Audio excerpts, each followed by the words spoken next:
This is actually my first walkthrough of doing any kind of maintenance on a vehicle, so please bear with me. I was doing a little search on replacing the idler pulley and the tensioner on a W210 E55 AMG, and I found a couple of videos out there as well as some instructionals, but none of them really seem to match exactly my setup. This is a 2002, so it's post facelift. So the tools mentioned in the other videos were right, for the most part.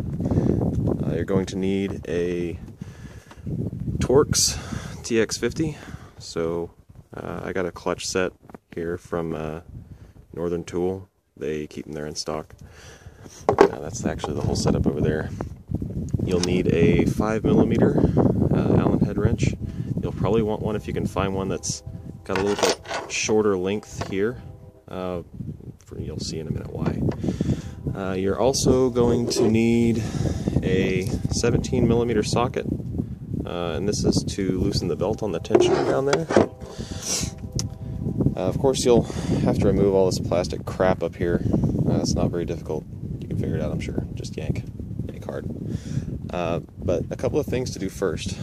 The reason you need the 5mm is because down in here, on the other side of this, and you can see how I've already got two of them out, there are Allen head bolts. There's 3 of them, and you actually need to replace, or need to pull 2 of them to be able to get down and pull out this this thing right here, the pulley, and then the bolt that's within it. So this bolt is actually just barely too long to pull out with the fan completely in place.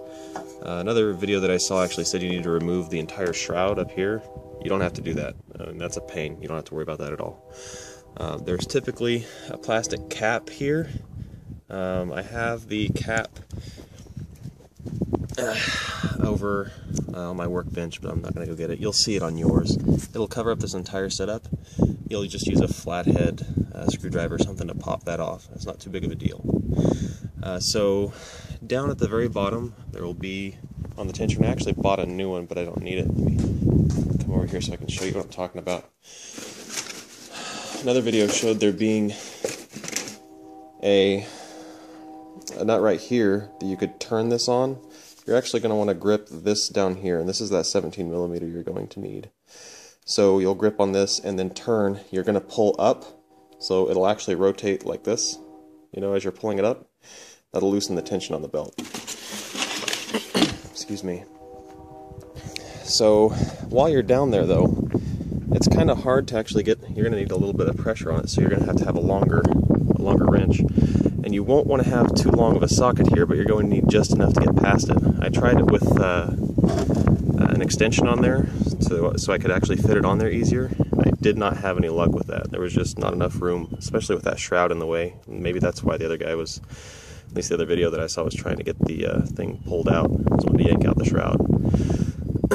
So I also found that it was a whole lot easier to actually do this if you pulled the socket, place the socket on the head first, and then put your wrench onto the socket.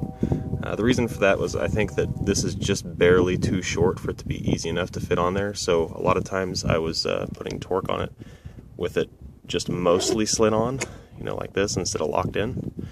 So that's another quick bit there. Anyway, after you take out the 2 bolts down here, this will be loose, just like mine. You'll then want to loosen up this TX50 here. Use your socket. Just loosen it first. After you've loosened it well enough that you can actually feel that it's not putting too much pressure when you're turning it with your socket, then you'll go on ahead, take your 17mm on the belt tensioner, loosen that up. You'll pop this belt off. You don't even need to fully pop the belt off. If the belt is fine, do not pull the belt all the way off. You'll save yourself a lot of headache in restringing the damn thing, because it's really not super easy to do like it is on some of the other vehicles that I've worked on before. It'll lay right here. It'll just sit here. It won't pop off any of the other belts, so you won't have to worry about that too much. This bolt will then come all the way through. You'll have to pull this through here and kind of wiggle this around a little bit to get that out. You'll then be able to pull this off, and let me show you my old one, the old idler pulley. That thing is a piece. Let's see if I can find it here real quick. There it is. So I don't know if you can hear this thing, but it's making a lot of racket. As you can see, there's a lot of breaks in the rubber on both sides. I think it's rubber. Feels like plastic, but I think the rubber's just shot. And the same on the other side. You'll see some of the breaks there. Replace it with OEM components. You don't want to do this all the time. So stay away from Euro if Euro makes them. I've had a couple of other Euro parts that I tried when I was being cheap on a BMW, and it's just a bad idea. Save yourself a lot of headache in the future by just replacing it with a good one now, and it should last you another 100,000 miles. So anywho, after you've got these bolts pulled out and this bolt pulled out, you'll be able to just slide the whole system back in. It's easy enough. Get back down there, put the belt back on, reassemble, and then you're going to put the two nuts back in. Now the nuts, you need to be a little careful as you're pulling them out.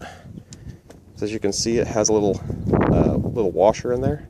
No, can you see that very well? Sorry, pretty poor at taking video. Little washer in there. You probably don't want to lose that.